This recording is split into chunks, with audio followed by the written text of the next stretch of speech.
Good everyone, and welcome to today's video, and today it's a review on the A13 Mk-1 3rd Royal Tank Regiment Premium.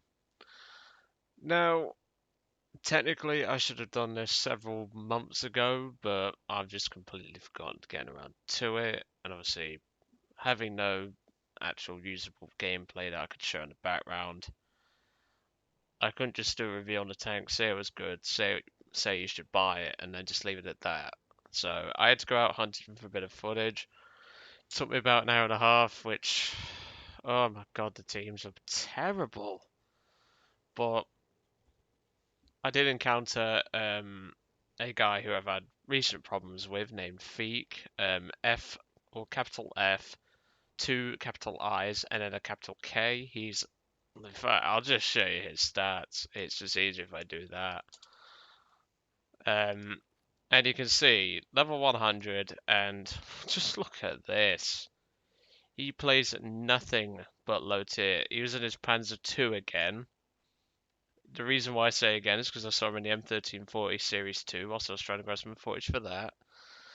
And oh my god, this guy's a low life. But whatever. That isn't the player who we meet today. It's another different player. I can't remember his name, but I'll point him out because he does take us out.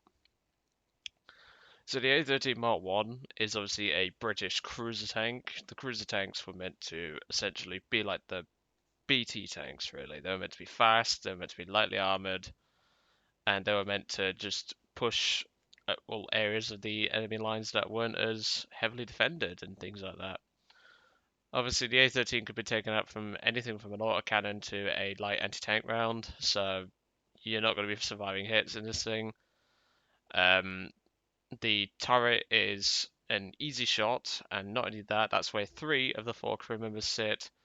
So one shot to there with a decently big shell will do the job, and you ain't gonna survive much in this tank. I find myself dying mostly to autocannon fire. So obviously my stats in the thing, because I had a lot of losses, are 261 ground target kills, 14 air kills, 51 deaths, which is quite a lot for what I was expecting, really. And there you can see 44% win rate. That's pretty below average. Blame the teams for that. They were terrible for the most part. But we're still able to achieve a 5-to-1 kill death ratio overall. But it was tough playing this tank to get what I needed to obviously review it. And sorry about that was my driving instructor. And essentially it was just a tank that I kept dying in a lot. I just couldn't hold off the enemy swarm of tanks, of autocannon fire, and it was just ridiculous, but whatever. So obviously we are with a 2-pounder cannon and a Vickers machine gun, but we also have 2 smoke grenades, which is really handy backup. It is such a good thing to have smoke grenades. All the British reserves have them. The Tetrock has them, the A13 Mk-1 has them, and this obviously has it. And they are so useful for getting out of situations. You only get one launch, but that one launch can make the difference between life and death. And with negative 15 degrees of gun depression, you can work ridge lines like a trooper in this thing. So let's go over the shells, because obviously recently we've had the AP, or armor piercing high explosive round added, and it's APHV, which is essentially a high velocity round. So obviously you start off, well, you don't really start off because obviously you get this thing spaded. I had to manually respade this because I had the vehicle before the shells were added. You get this round stock, it's not too bad, it gets the job done, but personally I prefer the Shot Mark 9B. This is a better round, it packs a bit more damage and is, well, it's got the same muzzle velocity, it's just better overall. The APHV is essentially a faster round, and you'll notice that in the optics when you start to fire it. It's a good shell, yet it has worse penetration, which I don't understand how that works. Then you've got the Shell Mark 1 APT, which is your armor piercing high explosive round. Now, I've covered this round before when I did the overview of the Daimler armored car. Essentially, this round is not technically, well, it's not fully explosive in a way. Lidai, or however you pronounce it, or Lidai, or whatever, I don't know how you pronounce it, is essentially sulfuric acid, and it does have a small explosive charge, so to speak, but as you can see, the penetration drops quite a bit. We've gone from the round that I use primarily, 88 millimeters, to just 65. Quite a big difference, and obviously angled penetration suffers as well. I personally would carry 10 of these rounds as emergency, but I wouldn't rely on them. They're not the best rounds.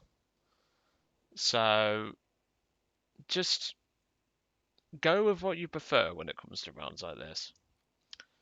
So let's jump right into what happened, and I can go over the stat pattern that we eventually die to.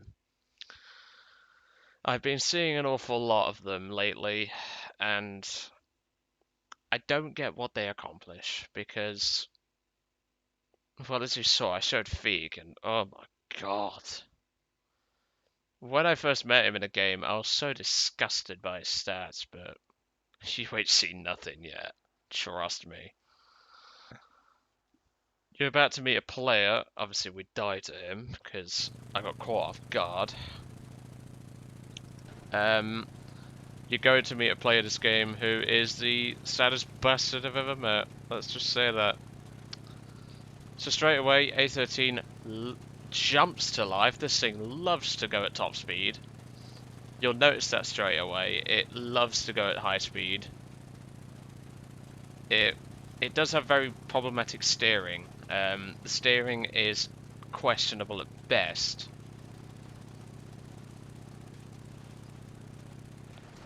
But even so, it's still a good vehicle.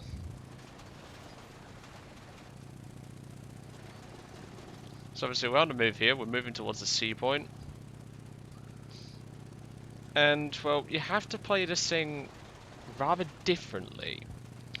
Because obviously you fight the Germans, they're going to be using a lot of Panzer IIs and things like that. And flak Panzers. And they will rip you apart with Panzergranate 40. You won't stand much of a chance against them. So you have to play very, very differently. So obviously I'm pushing up here. I'm the only tank for the moment that's here on my team, obviously. They've got, I believe it was a Panzer II and a Squeezy Boy. Obviously I didn't know at the time it was a Squeezy Boy or a Panzer II. I'm just telling you now. And my worry was this right flank. A lot of people like to push through those huts and flank. I do it myself. And, well, it's something quite predictable.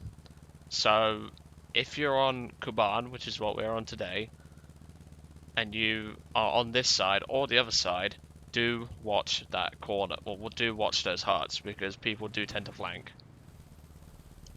Obviously, I would love to be on the other side, because then I can go to my broken spot, but we'll gloss over that. The A13 can get up there, no problem at all. You just need a bit of a run up to get it to about, well, to top speed, and it'll do it. So obviously you can see at the moment my team is getting absolutely slaughtered. There's a Daimler armoured car who decided to drive in the open, I don't know why. And, well, you can hear the engine revving, which I'm not actually revving the engine, it's just a bug in the replay. And there you can see a Squeezy Boy just up there, who is going to be my first kill. And there's a Panzer II down there as well. So obviously artillery's ready at the moment, but I'm waiting to see what's going off. But I'm not moving, I'm being very patient. Obviously, I know there's a tank up there, but the Squeezy Boy has managed to get himself stuck. So I take it out with a machine gun, put it around in the Panzer II, taking out his commander, and there we go, second kill. The Vickers machine gun used to have better rounds. It used to be armor piercing incendiary, but they've changed it to standard armor piercing, which isn't that much of a big deal. So now I drop my artillery and I'm starting to get on the move. This is the route I tend to take in my vehicles when it comes to flanking in the huts, because there's a nice little woodcutters area over here where you can park up and have a look around. So the stat pattern today, I believe it is this geezer. Yes, it is. We'll cover him at the end. But it's Tatkadoma, and oh my god, he's a lowlife, let's just say. I actually had a pretty good discussion a few days ago, well, not a few days ago, a few weeks ago with a subscriber of mine named Tashno Flow, I think I'm pronouncing that correctly. He essentially was asking me what a stat pattern was, and I explained it.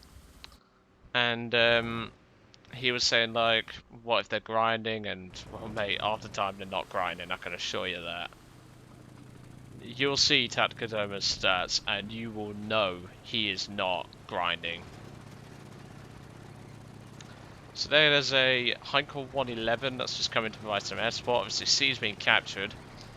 And just to point out what's on the capture point, there's a Panzer III-E. Pretty bad tank, but it's going to kill everyone who's pushing that C point. He's just killed a A13 Mk-2, which should royally kick his ass, just saying. And he's just killed a Stuart as well. I don't know how they managed to lose for Panzer III-E. Obviously I've seen him, I know his turret's not facing me, I put a round up his arse so he can't move. And there we go, third kill.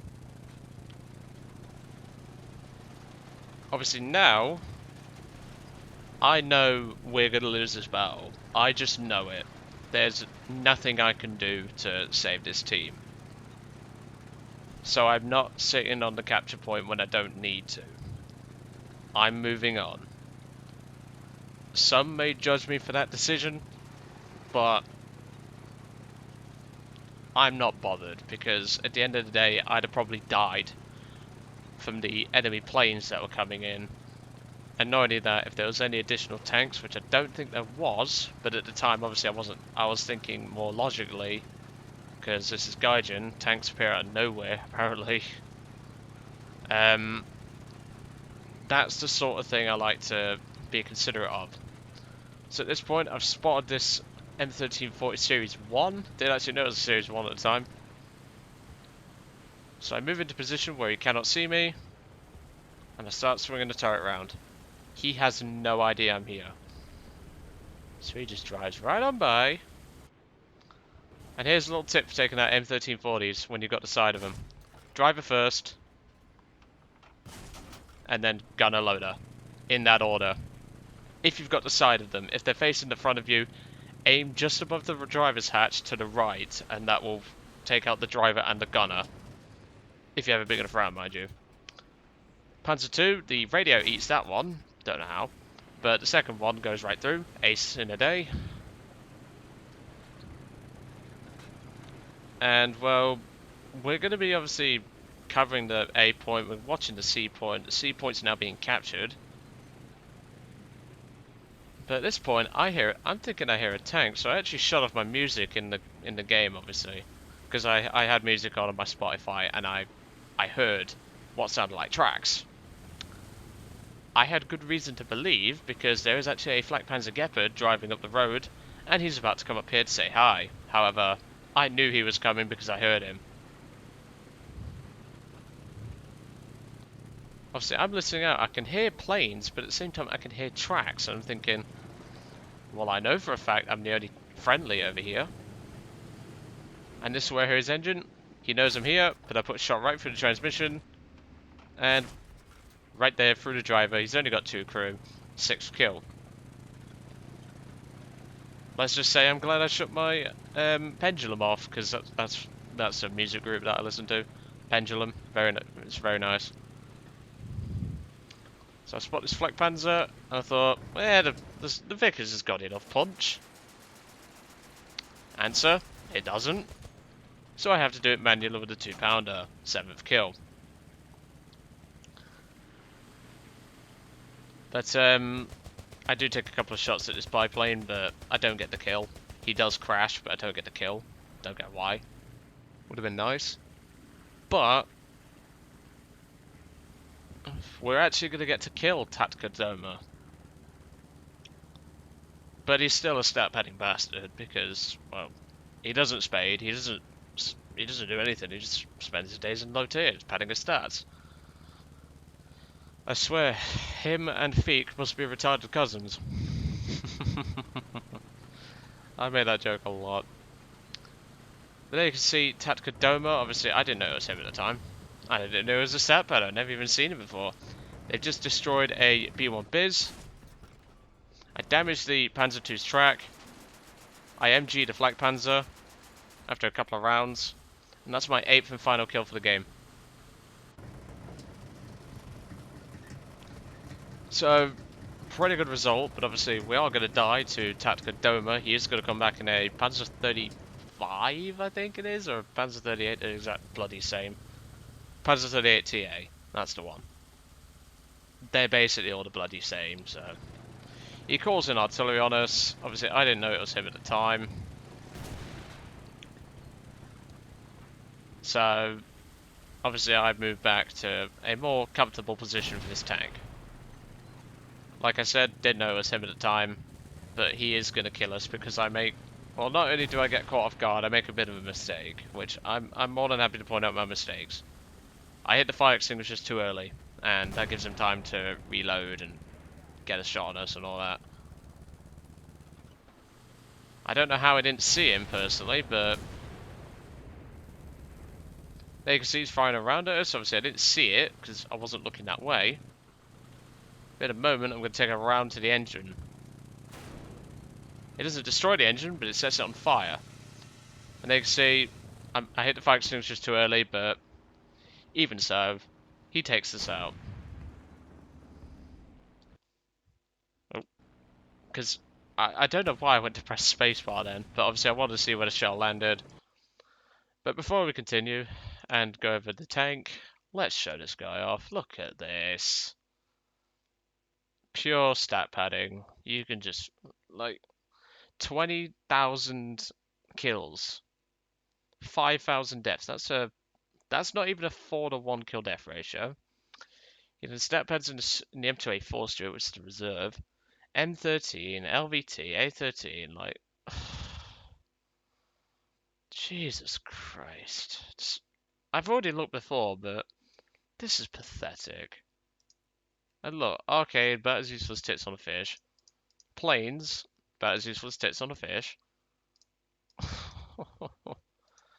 Yep, Tactical Doma, not non-spading bastard. He's a stat padder.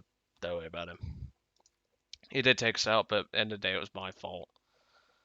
So the A13 Mk-1 Third Royal Tank Regiment, I do recommend picking it up. However, just be mindful of autocannons and anything that has more than a 50 caliber machine gun because they'll rip you to bits. Best advice is to use this thing's gun depression and just sit on a ridge, really. Just sit on a ridge, hold down, and just work it over. Just don't sit in the open because I see a lot of the A13 drivers doing that and they die really fast. But yep, 250G, I don't see why not. It's a nice little start. If you're new to obviously War Thunder and you start playing the British tanks first, this will be the vehicle you get for free. However, if you don't choose that, you'll have to pay 250 GE, or like me, you got it when the British tanks came out and you got this thing for free.